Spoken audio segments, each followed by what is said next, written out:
I've been at this game for over 40 years, and it was only up until a couple of years ago I didn't see all of the moving parts that are needed and the connections between them to suggest that we're on a path to global conflict. After the last 2-3 years, all those parts are in place, and there are not just one path connecting them, but several paths. And this is all part of the instability we've got around the world, in effect in three regions. We've got the fighting war that's going on between Russia and Ukraine in Europe.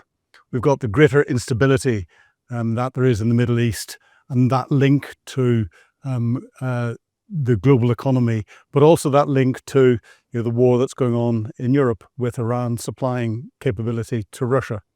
And then we've got Southeast Asia, growing instability in Southeast Asia, in the South and East China Seas, around the Paracel and Spratly Islands, the tensions that are being put around Taiwan, the aggressive nature that's coming out from Chinese forces aimed at Philippines Islands, at Vietnam, at Japanese islands and elsewhere.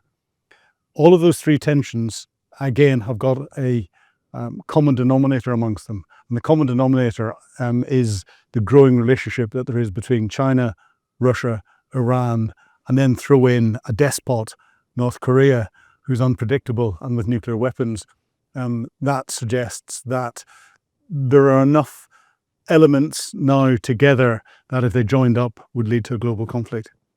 What we describe as hybrid warfare has always underpinned conventional warfare. We saw it during the Second World War with the Special Operations Executive, and we're seeing it in the Ukraine war with what the HUR, Ukraine's military intelligence under the command of General Budanov, is achieving with assassinations in Moscow, drone attacks against airfields. But we're seeing hybrid war coming from the Russians against the West with attacks on undersea cables, our communications pipelines, with bombs being put into DHL depots at Frankfurt Airport and in London, with warehouses full of equipment burning down in London, with information operations, and expand that out to Novichok attacks in Salisbury in the UK, polonium-210 attacks on the streets of London against Russian dissidents.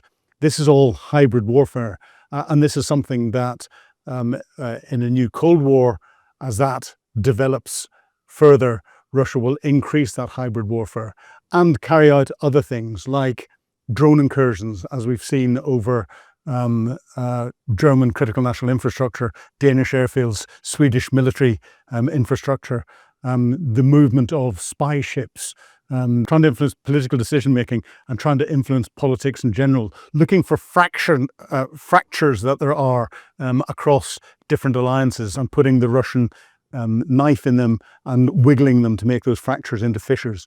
And then, of course, in cyberspace as well, a lot of cyber activity, underpinned and backed through criminality, but state-backed criminality. This is something that in the run-up to any World War III, we will see increasing steadily, step by step, but it'll all be below the threshold, that threshold that would automatically stimulate a conventional military response.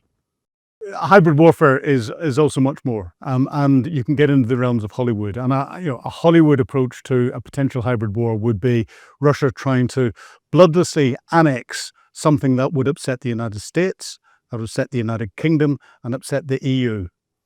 There is a vulnerable country that all of that could happen, and that's Ireland. Ireland is already being manipulated politically with influence from outside. It is a country that doesn't have a proper security service, it doesn't have proper counterintelligence. It's part of the EU, but it's not part of NATO, so it doesn't come under any form of conventional military protection. And the EU, to try and get decision making in there, requires every EU member to vote for some form of action. So it is impotent when it comes to responding to these sorts of threats. And in a Hollywood type scenario, pre-positioning individuals of fighting age under the guise of economic growth. If there was a change of politics in Ireland where you had an anti-NATO, an anti-EU set of politicians coming in, that could lead to potentially Ireland saying, hey, we don't want to align ourselves with the EU anymore, we want to align ourselves with BRICS, because that's an equally large global economic alliance, and therefore we feel that we can do that.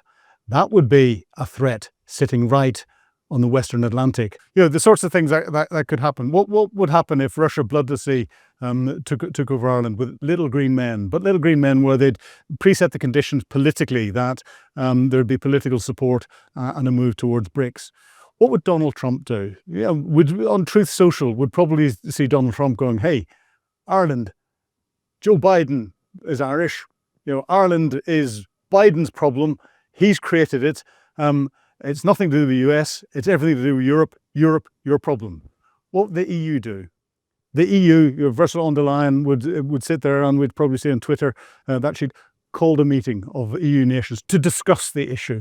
But one or two members of the EU voted against any measures against Ireland. So negotiations would continue. The UK would sit there and get worried about the potential for Russian influence even closer to its shores and the Western Atlantic. And of course, we've got internet pipelines that go from Europe through the UK, through Ireland, and out into the rest of the world. So global data from financial centres and other things could be controlled and tapped into. That's, of course, an interest of China as well. And therefore, I think we would have some interesting exchanges in the public domain, and they probably could never publish the language that would be used in the even more interesting exchanges that would be in a covert domain. If we've got a scenario where we've got the next Cold War, and Russia has been given part of Ukraine's territories within that. Russia's building up its conventional military capability, but has tried something as bold as Ireland. Xi Jinping in China is sitting watching all of this, and he will be assessing as to whether he can ride out any economic storm and economic sanctions that would come from the West against China. And if he thought he could get away with it, with the West distracted on what Russia might be doing in Europe and potentially in Ireland, if it was Hollywood, he may decide that the conditions were right for him to take Taiwan by force and expect the West to be focused elsewhere, especially if he got increasing isolationist talk from the United States. He saw that the EU was indecisive and couldn't move forward. He saw that Russia was emboldened and building itself up again, and there was little happening there. And he'd built up stocks of oil, gas, natural resources, and other things that China would need to ride out economic sanctions against it. Oh, and by the way, he started doing that already. So he may make that decision. If he made that decision to take Taiwan, we've got a Southeast Asian pivot. If there's a Southeast Asian pivot from a shooting war, that's when Kim Jong-un in North Korea may turn around and say, well, the world is distracted in Europe and with what is happening in Taiwan. Now is the time for me to reunify the Korean Peninsula. The first we might know about that is a nuclear bomb going off or a nuclear missile hitting Seoul in Korea. If that happens, the Japanese may turn around and say, we want our Kuril Island, that is just to the north of Japan. That's been occupied by Russia since the end of the Second World War. We want our Kuril Island back. Everyone's distracted elsewhere. We'll go and take that. All of a sudden, we have a shooting war in Southeast Asia. That would make what's going on in Europe at the moment, the instability in the Middle East, seem like a very gentle picnic.